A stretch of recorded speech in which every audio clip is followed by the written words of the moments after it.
Welcome back, guys. I actually can't believe I'm making this video. Today we're talking about the now infamous to me air cleaner support bracket. This is a Drag Specialities part. You can see this has been welded in a very redneck fashion. And oh boy, do I have some stories for you.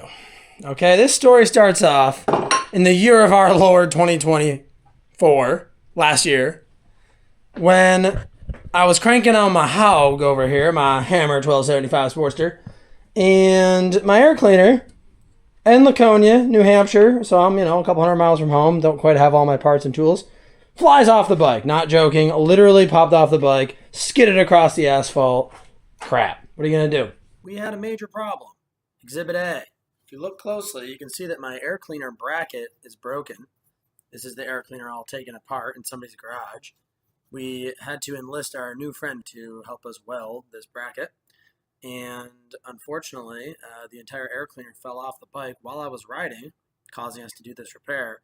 So needless to say, not the best end result for the air cleaner. However, everything's fixed. We kept riding all weekend, so it worked out. It is what it is. We pick it up off the ground. It was all scratched up and stuff. That's a new one. Oh, it's right here, actually. It was all scratched up. You can see it got road rashed. I just kept it as a souvenir, and it is what it is. So we then welded this bracket, and I went about my business, okay? I rode on that bracket all winter. All summer. Come wintertime, I put a brand new bracket on. I figured, let's fix this right. I shouldn't, use the old welded bracket in case it wants to crack again. These welds were a quickie job. They weren't the prettiest thing in the world, whatever. So, keep in mind, this bracket lasted 4,000 miles probably. This brand new bracket on here lasted 200 miles. And it friggin' shattered in the exact same fashion as the old one. For whatever reason, these things break in the exact same way. I called Hammer Dan at Hammer Performance, who, amazing human being, by the way. I called him. He, in grave detail, explained to me precisely what I needed to do to make sure that this didn't happen again. I genuinely followed his directions as precisely as humanly possible. I have a video on it, I believe. If I do, I'll link it here. And it still broke off. So, as I rode into work, where I work, there are welders, very good welders. They were very nice enough to help me out because now I'm at work with a falling off air cleaner. And the problem is you can't just run it with no air cleaner because the carb will fall off because there's nothing supporting the carburetor either. So finally, I get to work and I say to the welders, look, I want you to modify this thing in such a way that it will never break again. And so we did. And I'm going to show that to you today. So what that looks like from the top view is there's gussets on here. Keep in mind, this was a pretty quick job to get me back on the road that day. The guy who did this is truly a world-class welder, and if I had given him any more amount of time or better materials or anything else, he would have made it even nicer, but it's pretty darn nice the way it is. Don't get me wrong. Not putting down his work whatsoever. I just want you to say that because I know if he saw this video, he'd want people to know that he could do even better. But anyway, so we're going to pull it off today because I want to paint it and make it all nice. I also need to re-Loctite everything because now nothing's Loctited. And these stupid freaking breather bolts will come flying off if they're not Loctited. Harleys, unfortunately, just vibrate a ton. And it's, why this stuff is breaking and falling off. There's a thin bracket with a lot of weight on it. It's a bad design. Additionally, this bike spins 1,000 RPM faster than it should or would have from the factory. 7,000 RPMs, not 6,000. And I like to ring it up, man, and ride it up there. I like to accelerate. I bought 7,000 RPMs in my Hammer 1275 kit, and you're goddamn right I'm going to use it. So today we're going to hopefully take what should be my forever bracket, paint it up nice, put it back on the bike, and never talk about this again. So stay tuned. Taking this bracket off is not too awfully bad. There's just a lot of little washers and screws, and it's mildly annoying, but really nothing that's too difficult to do. I will say, if you're not careful, you can drop everything all over your exhaust and the engine and just scratch some stuff. So if you're really particular, you might want to kind of put a towel or a blanket on your kind of the side of your engine. I then get this thing all sanded up and ready for some paint. Just going to shoot it with some bed liner. You really can't see too much of it. Lastly here, I'm just cleaning out all of the old Loctite and dirt and debris and whatever else is around. So we've got everything pretty well cleaned up here. Got the holes for the vent tubes all cleaned out, vent bolts, whatever. I got the banjo bolts. Got this thing painted. You can barely see it, so I just slapped some bed liner on it. Good enough for me. And we'll get it all bolted back together in the next couple days. Obviously, I gotta let that dry. This stuff takes a while to dry, so we're gonna let it sit. It's gonna rain tomorrow anyway. It's gonna rain Saturday. It's gonna rain Sunday. So guess what? It's kind of the perfect time to do this. But we'll get her buttoned up Saturday morning or something. It's Thursday right now, so stay tuned. We're back. It's a couple days later. It's Saturday. Got this guy all painted up. Looking pretty good. Gotta maybe sand that little doodad off, but other than that, it's in good shape. It's a little. No, it's just so humid right now. It almost felt tacky, but I don't think it is. But anyway, we'll get that installed. Got my RTV back out. We're going to RTV all the washers and stuff, so I'm going to take you along while I do that. I'm going to actually not do only time lapse. I want to show you a few things as I do this install, but I got these all cleaned up under the time lapse, which was good. And then I noticed my base gasket's leaking, but I don't know. On this bike, this base gasket has literally leaked since the day I bought it 12, 13 years ago. And even the new ones are. So I don't know what it is about this side's base. Maybe it's just a little bit unlevel or something. But it's really just like weeping. It's not even leaking. So you just clean it off once in a while and you keep cranking on her. So that is going to be what it's going to be. All right, let's get going. All right, so I'm going to kind of show you guys and talk through what we're doing here. This might wind up being a little bit long of a video. Skip around if you need to. But I want to show you this. So this bracket sits here. It holds the carburetor on, and it holds the vent tubes attached to it. Okay? So what we got to do is in between each layer of this system, you need to add a washer. Okay? And what you want to make sure, according to the Hammer Performance guys, is that you are, very well aligned hole to hole, which we are, and that your carburetor is not either pushing in or pushing out, causing this bracket to rock or anything like that, which it's not. I mean, it fits perfectly. Look at that. It's beautiful. And we're a little bit rocking, but that's because we don't have our gasket in yet, or the thickness of the gasket's the thickness of the washer, so that just eats up the same amount of space. So everything seems to fit just fine. I'm not really sure why the heck the bracket keeps breaking. Like I said before, I talked to the Hammer Performance guys, and I'm at a loss, to be honest. So it is what it is. And he says to RTV everything. So we're going to, very carefully RTV around here, around all the washers and all that kind of stuff. So the best way to do that is to get like a toothpick or a little nail or just anything that's small enough to gingerly apply RTV. So you get a little bit on there. I'm also wearing gloves, especially so that you can spread the RTV around and not just destroy your hands. It's always nice. And this is just to seal the exhaust gases or the crankcase gases from just getting all over the side of the bike. Which doesn't really, even without this, it doesn't happen too badly. But they will get a little bit kind of thrown around. So this is just to keep the whole system a little bit more neat, which is kind of nice. Now, what I'm also going to do once I'm done with this step is I want to put Loctite on the threads first and not on the bolt threads, only because it gets kind of hard to get Loctite in there without mixing it with the RTV. So I find that if you just drip it onto the threads, then obviously the bolt will carry it the rest of the way through and you're in good shape. So we'll do that after, but for now, we just got to make sure there's RTV on one of every surface, right? So there's a washer in between here. So we'll RTV the back side of this bracket. That'll make sure that it has RTV on it. You know what I mean? Like you don't want to RTV the washers themselves because they're kind of hard to keep from just getting messy everywhere. So, You can kind of, I feel like the better way to do it I've found is to Loctite, or oh my gosh, to RTV the brackets and the engine mounts and everything, themselves. Let the washers be the dry component that you just fit in afterward. This is a bit of a process, guys. And honestly, I don't love it. I wish there was a better design for these aftermarket systems, but I guess this is what we got to work with. So we're going to make the best of it. It's just that simple. Okay. Try not to get as much spread as I did there. It just kind of happened, but that's okay.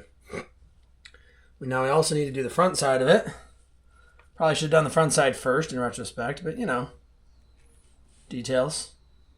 You might just want to not do this and wash the bike a little more often, or, spray this area down when it gets a little bit greasy, because you might get RTV on black components here, and it's going to look the way it's going to look. So what I'm going to do next, probably doing some of this out of order, I could have done some of these things first, but we're going to put the bracket down. I'm going to tear the tape off of my gasket materials. I'm going to tape these to the surfaces of the you can only do one, unfortunately, because the other side, well, you can tape the other side of the carb. So let's do this. Gaskets become one of the more annoying things too, because they're floating around amongst everything else you're trying to align.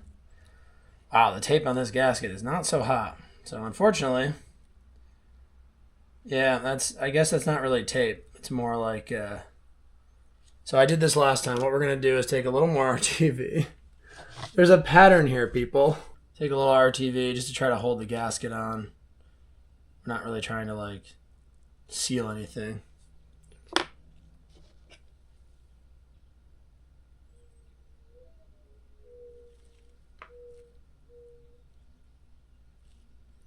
Just to give it some tackiness, if nothing else. See how that holds? It's just a lot easier to work with than trying to fart around with it when it's fully unconstrained. Lay that on its face so that'll push down on. Now we'll do the same thing on the carburetor side. Okay.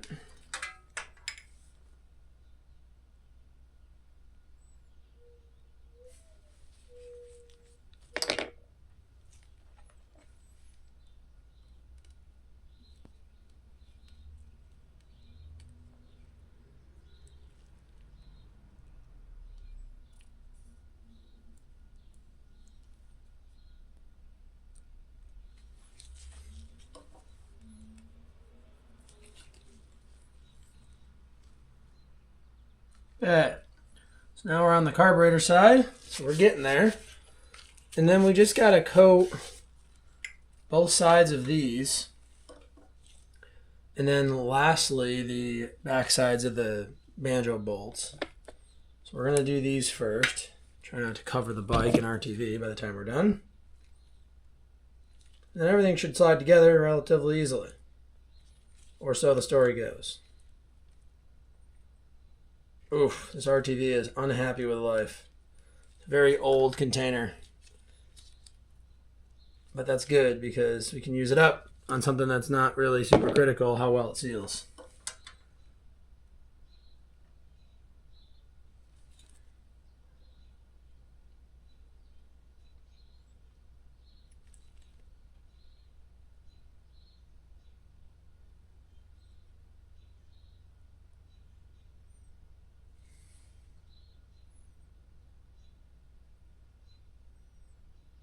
Okay. Again, we're keeping it pretty light layers, just enough to do what we want to do.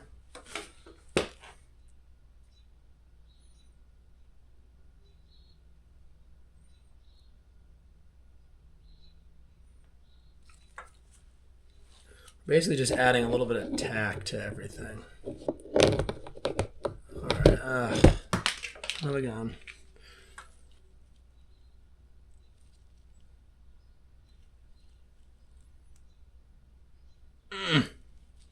Yeah, it's getting hard to squeeze.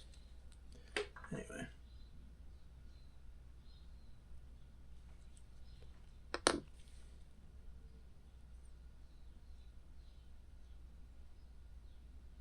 Okay. Try to keep these from touching everything under the sun. That's actually perfect. Now we're going to do the same thing. Lastly, on the back sides of these banjo bolts.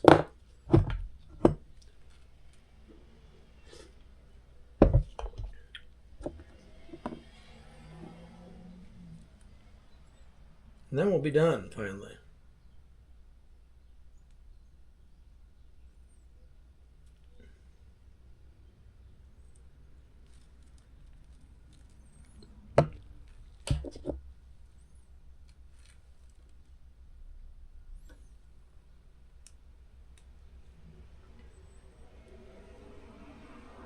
Okay, so now all of our piece parts here have RTV on them. We just got to put together as normal. So the way to do that's going to be, like I said before, we're going to take our blue Loctite, first things first. We're going to dribble it inside these holes. I like to apply it pretty liberally, to be honest with you, because I don't trust this hardware from backing out, because it has shown to do just that. We've got a pretty good amount in there. Obviously, you don't want so much that you're just like filling your engine with friggin' Loctite, so use your best judgment. Okay, so then it's okay. Then we're going to drop a washer on. So everything's got a washer layer. So a washer. And then we go through this guy. Trying to not spread RTV everywhere, but you're inevitably going to do it with some. It is what it is. Okay, now like we got some on the end of the threads here, so we'll try to clean that off to the best of our ability. It's going to be what it's going to be. You're going to get some intermixing of RTV and Loctite and all that crap, but that's fine. Then we put our bracket on. And then we put another washer on. And then finally, the thing can go on the head. So we will very loosely put this one in, since we got it stacked up nice. Okay.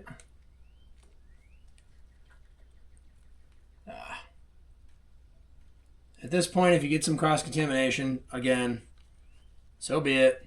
You can wipe stuff off, and it's just going to be what it's going to be. So we'll already wipe some of this off just to try to keep it from locking on there. Okay, so now do the exact same thing. Washer through here, another washer, and then we'll kind of do the bracket and this last washer at the same time since we're closer to the bike. Boom, boom, boom. Okay. Tighten that up a little bit. Now we've got our gaskets on there, but let's make sure we didn't move any. Yeah, we already moved this gasket a little bit, which is no big deal. And then what you need to do, this is an incredibly critical step, is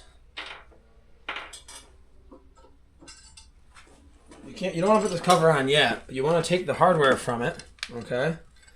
And you want to just catch the threads in that carburetor support bracket. If you don't do this, the holes won't quite line up, and it will be an absolute nightmare, and you'll wind up stripping out the aluminum threads on this carburetor support bracket thing, and that would not be good for a variety of reasons. So you're just going to want to start these threads just enough so that they are in position and happy with life. You're going to be moving your gaskets around a little bit. That's quite all right. So I'm going to get these actually a decent amount of thread engagement, just like that. Now we can go ahead and drive in our banjo bolts. So we'll do that by hand. Slow and steady with this stuff wins the race here. Okay. Then we got to get the torques back, which I forgot to look up before I did this, so oopsie, but that's okay. We can look that up.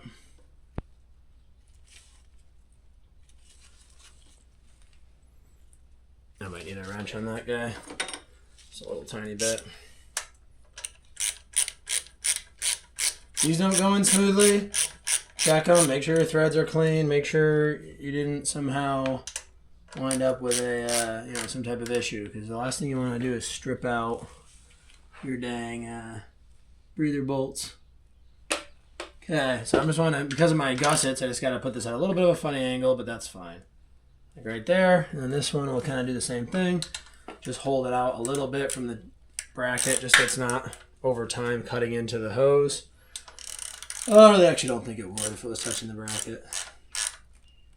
Okay, we'll hold that out a little bit. Squeeze. Nice. All right, so now we'll get our Torx back. Torque these two spec. I want to say it's 20 foot-pounds, but we're going to find out together here. Well, the torque spec on this is 84 to 120 inch-pounds. I'm going to go right to 120 inch-pounds because I find that these like to fall off. So let's... that's so light, guys. Ah, that is so light. I don't love that, to be honest. Let me just see something. Yeah, dude, that's nothing. That's no torque. So I got a lot of Loctite on there, which helps, but I'm going to give this a little bit of my own torque. So here's the deal. I think because of my engine revving higher than it did from the factory, I think it makes it a little bit more necessary to give these just a little extra, nothing too crazy, but I'm going to bump it to like... The key is, I mean, the threads in the head are going to withstand it, obviously, right? They're huge. The problem is it's a banjo bolt, so if you go too tight, you bend the banjo bolt, which I've done before. So that's where you really got to be careful, but yeah, like that's better. I bumped it up to like 145 or 142 or whatever this technically works out to. Yeah, I feel more comfortable around there. It's just such a light torque spec. That's pretty solid. Our screws still go in and out by hand, which is nice, which means that we should be good as far as getting them installed with the carburetor bracket. And life's good. This one's a little bit tight, but nothing too crazy. Yeah, she's fine. So now we go ahead and we put the aluminum bracket on from Hammer Performance. And now at this point, the gasket behind this one really can't go anywhere because it's pinched. So that's good news.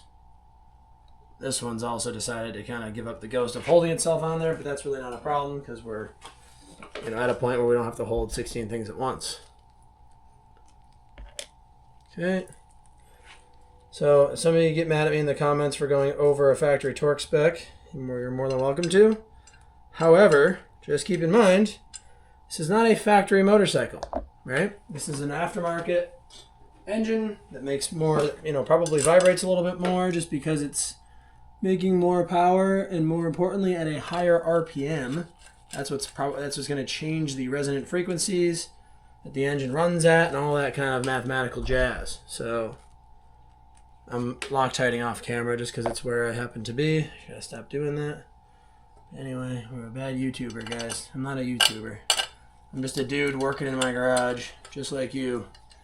This is not the video side of this stuff is not my almost just spilled my coffee. All right. So we'll get all these in quick. And then it's breakfast time. But I just want to get these in and get all the Loctite setting up and all that kind of jazz.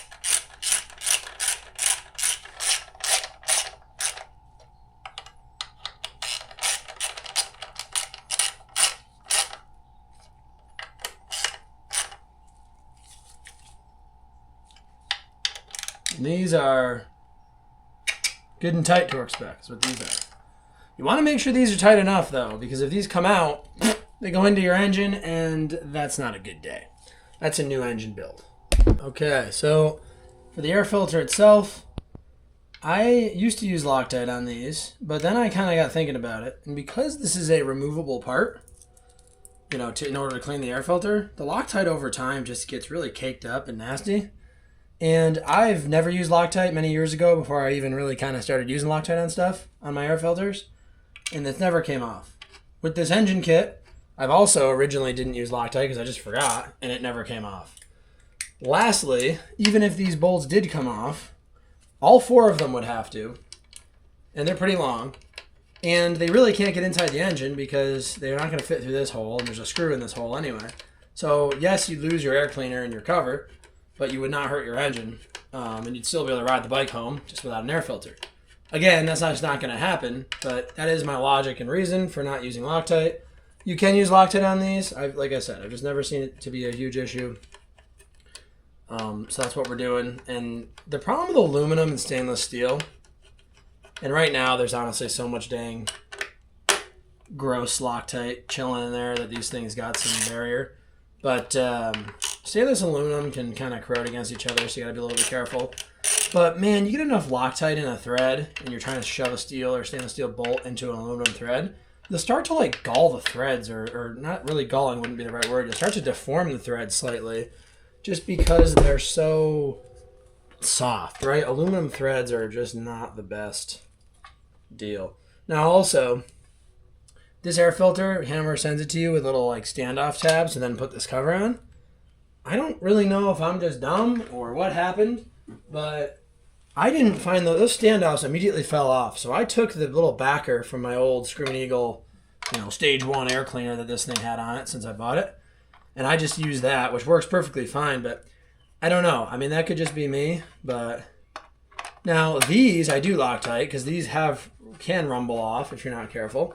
The reason I didn't right now is that, again, there's such a layer of like paste Loctite in there right now because how many times I've done this. They've got enough resistance against them that they won't fall out. Like I know these. I've had this bike freaking 12 years, and I know how this works. Not to sound arrogant, I don't mean it like that. I've just been down every road with this thing possible, and these things will get so friggin' tight if you Loctite them too much. You can't get the damn things off. It's incredible. But anyway, stock, these are an Allen head. I actually like this big number 4 Phillips. Hammer sends these. That's a good, better design. So here's the deal. Here's how I wrap up here. What Hammer Performance tells you to do, and what you need to do, is you're not going to be able to see, but you loosen your intake manifold bolts on the intake manifold. See if we can see it from the backside. So if you look in there close, that little triangular looking piece, round piece with the bolt there, there's one back there. There's 4 bolts total on those flanges, okay? So you first take them all out, Loctite all the bolts, put them in loose. That will let your intake manifold move like this, okay? I might have a video on this. If I do, I'll link it, but I'm not sure if I do. Those would have been a year or 2 ago. Then you lubricate your seal, you slide your carb on. I should have showed you this all before I put the air cleaner on. It is what it is. So now you've got the carburetor and that intake manifold can rock and ever so slightly move, but mostly just rock, right? So then you put your bracket on, that black bracket you saw, and then you set that, put the screws in like I did, and now you've set what is called your register. So now your carb is kind of set to a degree in and out, although that kind of just sets itself. But then you're really just setting the clocking position of the carburetor, that way. So once everything is coplanar, right, intake manifold, carb, air cleaner bracket, you then cinch down your carb bracket temporarily, cinch down your intake manifold bolts. Then now your intake manifold's set and your carb is set. You can pull that bracket off, get your washers RTV'd, get everything Loctited, get your aluminum air cleaner backer on there, torque all that stuff down as you saw me do, and then you should have a perfectly registered carb. Everything should be straight and ready to rock and roll. For whatever reason, mine still kept breaking the bracket despite all of that. So that's why we added these gussets, and we're going to keep our fingers crossed that those gussets do what I need them to do, and this thing truly never breaks again. I'm not sure at this point if I even believe that this will not break again, but I'm at a loss. I highly doubt he'll watch it, and I don't expect him to. I'm going to link this video to Hammer Dan, who is a great guy. Whether he watches it or not, I don't care. Super cool dude. If you want Sportster and Evo and maybe Big Twin, I think Big Twin, and M8. I think they do all Harley stuff, but they're kind of known for their Sportster Hammer 1275 kits. Not a sponsor, but go check out their website. I'll put a link in the description. Really good to work with. At least I had a great experience. He hooked me up in a lot of different ways. again, with a lot of advice, with a head issue I had on my bike from somebody previously working on it, and all that kind of stuff. So, yeah, we can end this one here, I think. But I'm just hoping that my bike with my new gussets doesn't break, and I'll be a happy camper regardless of why it was breaking before. I'm at the point where it's fallen off 3 times. I've caught it with my leg going down the interstate, and I'm tired of doing that. So, as always, guys, thanks for watching. God bless America, and I'll see you in the next one. Goodbye.